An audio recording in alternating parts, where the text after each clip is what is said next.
Greetings, fanboys and fangirls. Jared here with another video review from Fanboys Forever. And of course, it's been a little while since I've gotten to do a Masters of the Universe review for you guys, so I apologize about that. But I am back in the saddle, and here we do have the brand new He-Skeletor figure from Mattel Creations. Now, there's been a little bit of debate, and from myself included, about which characters are chosen for Mattel Creations. Sometimes the characters seem all far too mainstream for my taste and should be more easy to acquire, characters such as Grizzlor. However, in this case, I think that this is indeed the perfect kind of character that they should be offering on a platform like Mattel Creations. So let's go ahead and look at the box. Of course, with each of these boxes, they have beautiful hand-drawn artwork. It would be really difficult to tell that anything was in this box rather than just a standard He-Man because it's mostly just like a color swap thing. On the back, you'll see the same kind of situation. It's just a sketch of He-Man, so without the colors, it's very difficult to identify exactly who this is. After taxes and things, this guy comes out right to around $20 or $25 depending on shipping cost from Mattel Creations, and he did sell out in the initial offering. And before we begin, be sure to subscribe and like the video. It really does help us out and really does ensure that this channel will keep going, so I really do appreciate your help. With that out of the way, let's go ahead and get this guy out of the box. One thing I have to mention is this little cardboard thingy that's been in a lot of Mattel Creations boxes lately, and it keeps the figures from being jostled around, and I really appreciate it. Of course, when you order something like this from Mattel Creations, you'll notice that the card is not punched, and I do know that that means something to some folks that collect this line. Of course, it doesn't really mean anything to me since I'm an out-of-box collector, but just so you know, it's not punched or anything like that. I was not punching you. Babe, you're not punched. Don't tell me what it feels like to be punched. So here's the full figure in the card right here, just the regular blister packaging that you would see at retail. Of course, this doesn't have any of the Snake Man accoutrement or anything that we're used to seeing. Instead of He-Man, it is He-Skeletor, the most powerful Keldor in the multiverse. Of course, in the comics that they released a few years ago, the Masters of the Multiverse storyline, this was a variant of Keldor that had attained the power. At least that's what I understand because I hadn't read it. So if you have more information below, just let me know. And on the back, we have the full realization of that line artwork. And of course, we have some really nice art of Panther in the background that is also Battle Cat. Maybe Cator, Batlor, Battle Canthor. I don't know. There's some options. And you can see all the different portals to the different multiverses and a large creature in the background. Again, the artwork continues to be one of the greatest highlights of these releases, and it makes it very difficult to ever consider throwing away some of these cards. This packaging is not collector friendly, so just so you know, you just kind of have to be careful. And you can make it look decent by pressing it back together, but you see little things like that have ripped. I really wish that they would do the resealable, like plastic overlay that you see on some of the con items. That would be so much better. Oh, of course, as usual, the figure includes a mini comic. And these are always exclusive to these Mattel Creations releases, which makes them to me a lot more desirable because I really love this kind of stuff. You're going to see a lot of very interesting, like alternate reality kind of stuff in here. But one thing I really want to point out is Keldor in this alternate reality who becomes He-Skeletor. I think this would make a terrific figure. I actually think that it would be visually quite a bit more interesting than He-Skeletor himself. So that's one thing to think about. And also a bunch of alternate Castle Grayskulls. But, you know, I'm sure this is out there if you want to look up the story so that I don't spoil anything for anybody who still wants to read it. It is a little goofier than I thought it would be, and certainly is meant, I think, just to be a really fun little multiverse story and nothing too heavy. And here he is, freed from his multiversal prison. We have He-Skeletor. I think the colorway here is very striking. He's a lot more interesting than I thought he would be. I think it kind of tickles my brain a little to see Skeletor in kind of Keldor Gar colors. And if you're not familiar with that term, the Gars are the blue people of Eternia. That Keldor is a half Gar, and that's why Skeletor has blue skin. I just think that this is a really neat kind of colorway. I know that it's not going to be an exciting release for everyone, And this is by far probably one of the most niche things they've ever released on Creations. And that's really saying something. So it's certainly an interesting one. I think that there was some good choices made, and there were much less effective choices made with this guy. But let's go ahead and get into all of that. First things first, this sculpting isn't going to be new to anyone. This is just your standard He-Man body and He-Man head sculpt and armor and all of that. There really isn't a whole lot of Skeletor about this, honestly. It's not really like a halfway like you would see with Faker or something like that uses Skeletor armor and then, mixes up some things. No, it's pretty much just, hey, here's Keldor, and he turned into He-Man. I think that the most disappointing aspect is probably the lack of a new head, because there was definitely some other ways to go here. And here you can see that it is just the vintage style He-Man head. There isn't anything unique about it except for the colorway that it's in, which in and of itself is a neat thing. It's an interesting thing, and certainly tickles me a little bit to see it. But I think that it probably would have been more interesting with just a clean-shaven version of their Keldor head, which itself may or may not be directly lifted from the old Four Horsemen one, or at least heavily based upon it. So we'll look at that head swap a little bit later, but just keep in mind this guy doesn't actually come with any kind of like alternate heads. This is it. Just this blue He-Man head with the black hair and eyebrows. I really do like the idea of the armor, especially in the colorway that they chose. They use this very kind of thick, pasty, almost gold paint on it with the Iron Cross in the middle, definitely the old school vest. I think that the comic art originally shows him with an Iron Cross that's made out of bones, if I'm not mistaken. And if that's what was in the original comic, I'm sure that it disappoints a lot of folks that isn't necessarily accurate to that original appearance. So I definitely understand why you might look at that and be like, well, that was a missed opportunity. But for me, this is kind of the first way I'm experiencing the character, because I don't have a lot of familiarity with that story.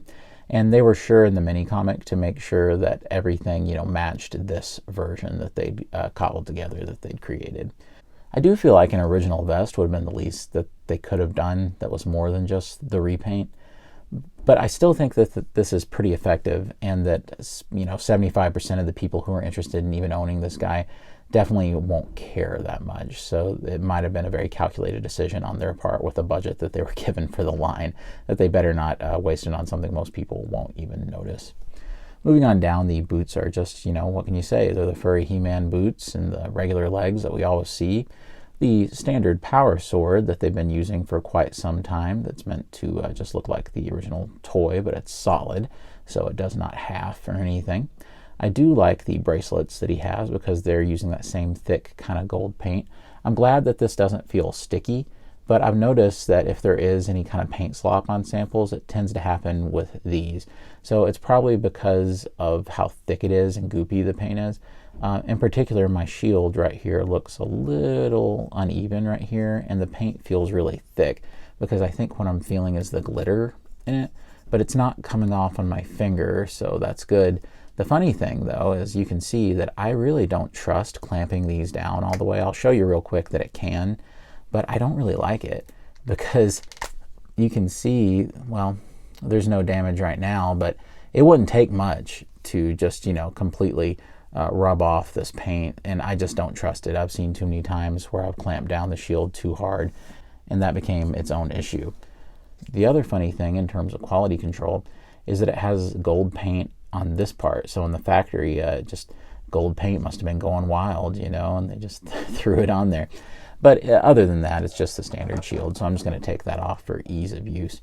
Also on the back, you can see that they do at least go to the trouble of having the gold paint continue, and he does come with a regular power axe. Now, since he doesn't have a grasping hand over here and just like the shield open hand or the talked in the hand, then, it's not really going to be able to hold those simultaneously, but thankfully it does hold the axe pretty well.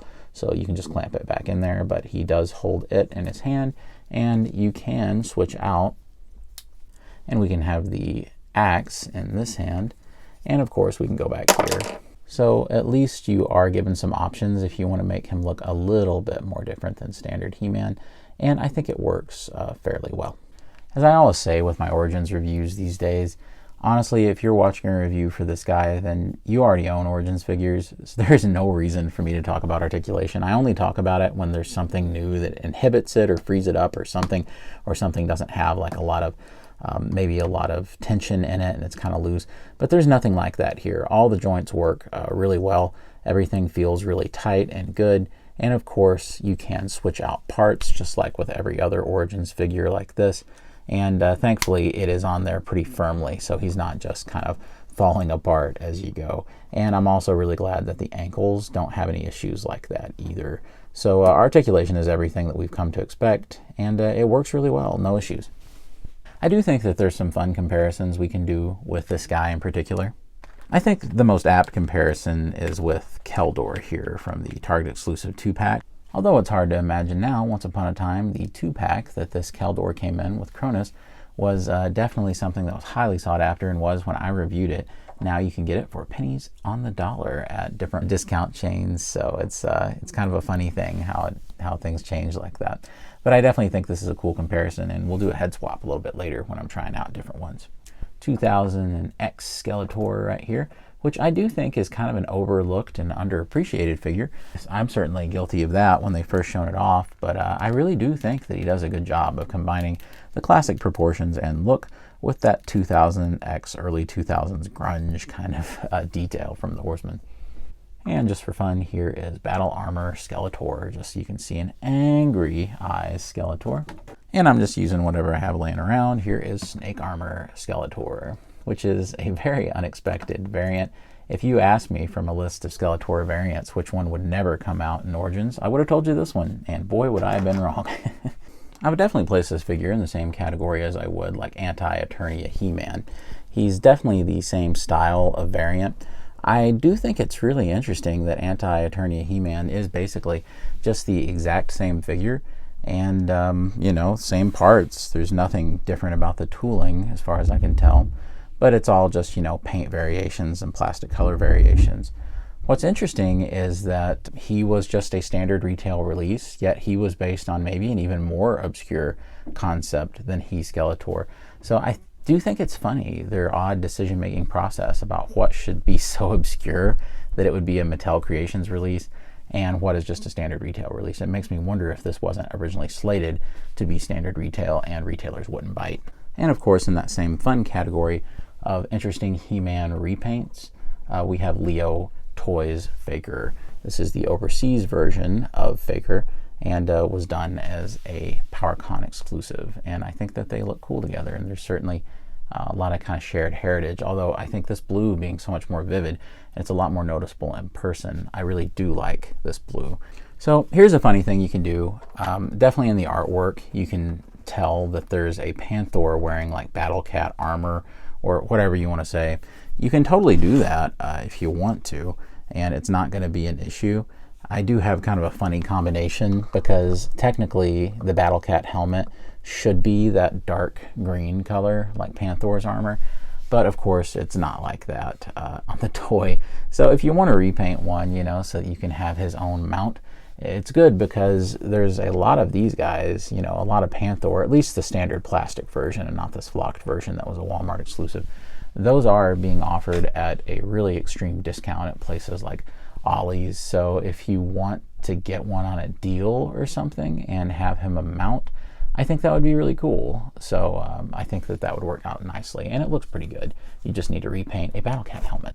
And if you can't be happy about a Frogmonger comparison, you are on the wrong channel, my friend. I'm thinking that we should do a Frogmonger comparison with every Masters figure from now on. Please don't hold me to that. I will forget.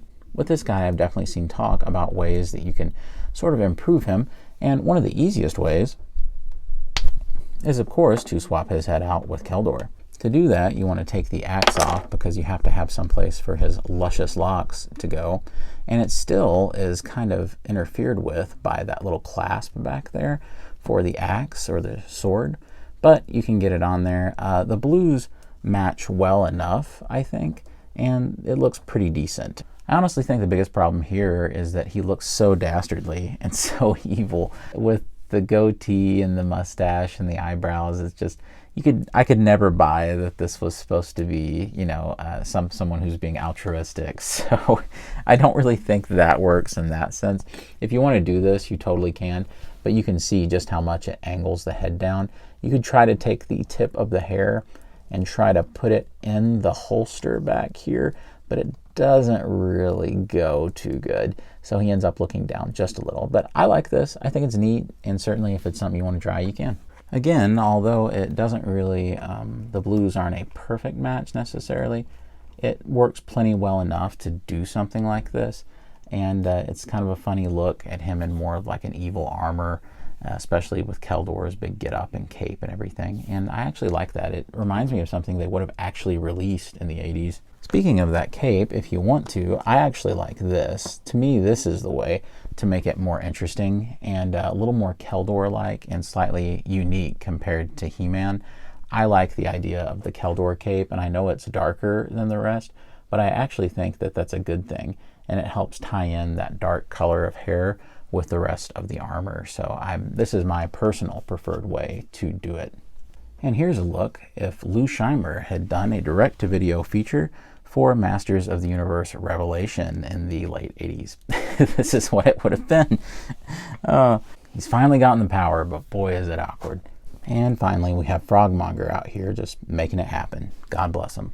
I really like this figure. I think it's a lot of fun. I don't think it's the end-all, be-all Masters release, and it's certainly something that's only for those who are completists like me or people who are just genuinely fans of that comic.